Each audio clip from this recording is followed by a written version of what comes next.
అంటే ట్రాఫిక్ ఛాలెంజ్ల పైన రేవంత్ రెడ్డి గారు ప్రజల అకౌంట్ల నుంచి నేరుగా బ్యాంకు నుంచి వాళ్ళకి చెప్పకుండానే వాళ్ళకి తెలియకుండానే నగదు బదిలీ కట్ చేసుకోండి, గవర్నమెంట్ అకౌంట్లో వేసుకోండి అంటుండు. కేసీఆర్ గారి హయాంలోనేమో నగదు బదిలీ ప్రజల అకౌంట్లోకి పంపిండు. రైతు బంధు డైరెక్ట్ ప్రజల అకౌంట్లో వేసిండు కేసీఆర్. అవ్వాతాతలకు 2000 పెన్షన్ నేరుగా అకౌంట్లో వేసిండు కేసీఆర్.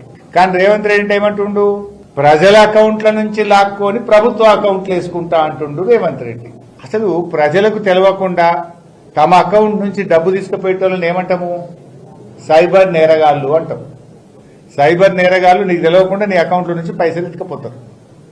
మరి ఇక సైబర్ నేరగాళ్లకు ఈ రేవంత్ రెడ్డికి తేడా ఏందో నాకైతే అర్థమవుతలేదు. నువ్వు డైరెక్ట్ కట్ చేయంటుండు. నేను అంటున్నా రేవంత్ రెడ్డి, ఎన్నికల ముందు మీరు ఏం చెప్పిండ్రు?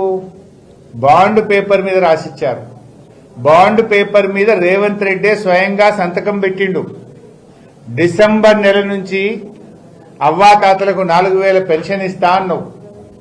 మహాలక్ష్మి కింద మహిళలకు 2500 ఇస్తా అన్నావు. తులం బంగారం ఇస్తా అన్నావు. మరి అవి ఏమైనాయి? నువ్వు బాండ్ పేపర్ మీద రాసిచ్చి నువ్వు స్వయంగా సంతకం పెట్టి ఒట్లు పెట్టుకున్నావు కదా.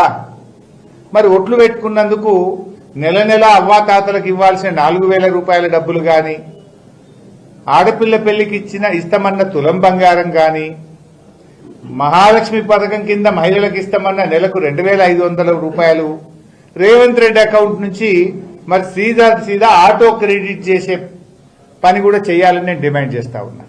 ఛాలెంజ్ డబ్బులు ఆటో క్రెడిట్ చేస్తా అంటున్నావు కదా బ్యాంకుల నుంచి.